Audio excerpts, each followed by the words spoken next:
Salut les amis, aujourd'hui je vais vous montrer Storycraft AI sur Pinocchio comme d'habitude, hein, c'est plus facile pour installer les applications. Donc ça va vous permettre de raconter une histoire, de créer une histoire via l'IA et de l'avoir en audio. Donc ça peut vous faire un audiobook. Je vous ai déjà expliqué ce que c'était Pinocchio dans une autre vidéo. Donc cette fois-ci, on va aller dans la partie Discover. Et au lieu de prendre les scripts vérifiés, on va aller dans les scripts de la communauté. Donc on va prendre Storycraft, on va cliquer dessus, et on va l'installer. Donc moi j'ai déjà fait l'installation. Donc vous cliquez sur Download et après c'est Next, Next, Next. Enfin suivant, suivant, suivant. On va lancer donc Storycraft. Storycraft, ça va vraiment vous permettre de raconter une histoire. C'est vraiment pas mal. Donc là, ça se lance. L'interface, donc là ça se lance, mais l'interface est toute simple. C'est une interface web et tout est, moi je la trouve claire. On peut aller sur How to, c'est explique, hein, c'est un petit guide qui explique comment l'utiliser. Encore une fois, je suis pas sûr que vous avez besoin de lire ça. On va s'intéresser maintenant à la partie Story Input Mode. Ça nous permet de soit générer l'histoire avec une intelligence artificielle, soit d'utiliser son propre texte. La partie story et audio génération settings, donc la story prompt, si vous utilisez en fait un prompt, l'intelligence artificielle, là on va taper ce qu'on veut faire comme type d'histoire.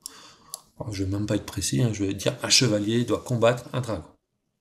Ici, je vais choisir le type d'IA que je vais utiliser, de LLM plutôt.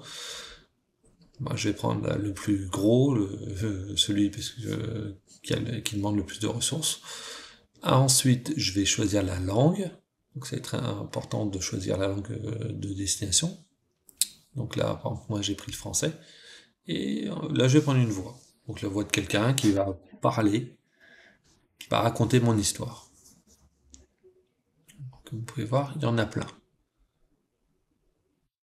Après, je vous montrerai la version si on clone sa propre voix. Ça sera avec l'option là. Et là, je peux mettre en fait un petit son en background. Là, je peux changer le temps. Donc là, par défaut, c'est 3 minutes. Je peux changer aussi la température du prompt, donc c'est plus ou moins fiable, et la vitesse. Donc là, je vais cliquer sur Generate Story and Audio. Et là, comme vous pouvez voir, c'est en train de générer. Donc là, ça va utiliser votre carte graphique. Donc plus vous mettez de temps, si vous avez une histoire de 3 minutes, ça sera plus loin à générer qu'une histoire d'1 minute. Le modèle LLM compte aussi, donc là j'ai mis celui avec 10 Go de RAM. Si vous avez une petite carte graphique, il faut prendre un LLM plus petit. C'est très très important. Hein. Il est rapide. C'est faire, et on va voir apparaître le texte.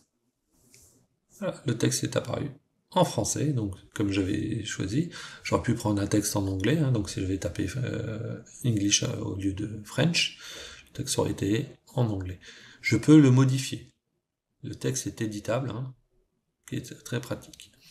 Si je fais sur Generate Audio from Textbox, il est en train en fait de générer l'histoire avec la voix que j'ai choisie en français. Donc, la voix de Rosemary en français. Il est en train de travailler. Donc il reprend exactement le texte qui était affiché. Si je l'avais modifié, il aurait pris le texte modifié. Et c'est un choix, hein. C'est à vous de voir si vous voulez modifier le texte ou pas. Là, c'est juste pour vous montrer, vous pouvez faire vous-même votre audiobook plutôt, d'une manière très très simple. Voilà, là il vient de me générer la voix et on va écouter un peu ce qu'il a dit. Dans une contrée lointaine et reculée, le château de Rochefort se dressait fièrement au sommet d'une colline escarpée. La région était connue pour ses forêts impénétrables et ses montagnes majestueuses, mais aussi pour les légendes qui y étaient liées. Parmi elles, la plus terrifiante concernait un dragon qui rôdait dans les montagnes voisines, semant la terreur parmi les villageois. Un jour, le roi du royaume convoqua le chevalier Arnaud de Rochefort, le plus valeureux guerrier de ses terres. Le roi avait dans sa main une missive urgente, écrite par le vieux prieur du village d'Églantine. Vous avez pu l'entendre, c'est vraiment pas mal. Après, ça a une voix assez synthétique, mais le résultat est vraiment bien. Là, je l'ai relancé, et cette fois-ci, je vais demander une nouvelle histoire, mais je vais utiliser ma propre voix. French. Là, je vais dire clone from sample. Là, j'envoie un texte audio que j'ai lu, où j'ai dit n'importe quoi. J'enregistre ma voix et j'espère que ça va fonctionner afin de pouvoir raconter une histoire. Je refais les mêmes étapes que tout à l'heure, sauf que là, je vais diminuer à 1 minute. Je génère l'histoire et l'audio. On va voir que ça fonctionne. Enfin, il est en train de générer. Je vais retourner après sur l'interface graphique, qui est un peu plus simple. Théoriquement, il est censé cloner ma voix pour utiliser dans l'audiobook.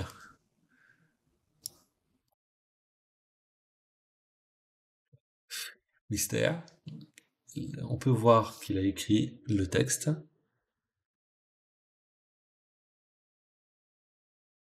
C'est un texte d'1 minute. Le texte sera peut-être pas parfait, hein. Une histoire avec un dragon en 1 minute, c'est délicat.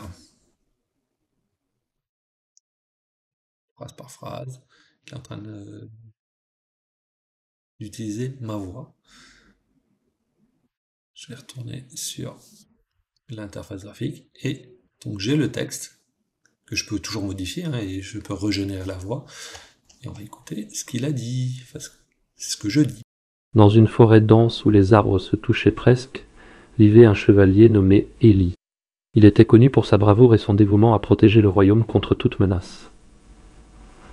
Un jour, alors qu'il explorait la forêt, il entendit des hurlements terrifiés. À travers les buissons, il découvrit un dragon blessé, ses ailes déchirées par un piège.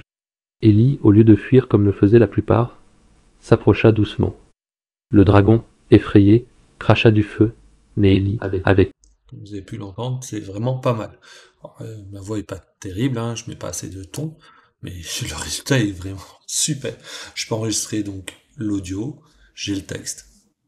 Voilà, j'ai mon audiobook sans me fatiguer.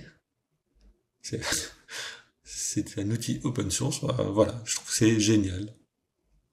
Alors, je ne sais pas ce que vous en pensez, n'hésitez pas à laisser un commentaire. L'auteur enfin, vous pouvez le trouver facilement, et peut-être lui faire aussi un petit commentaire. Je pense qu'il sera content.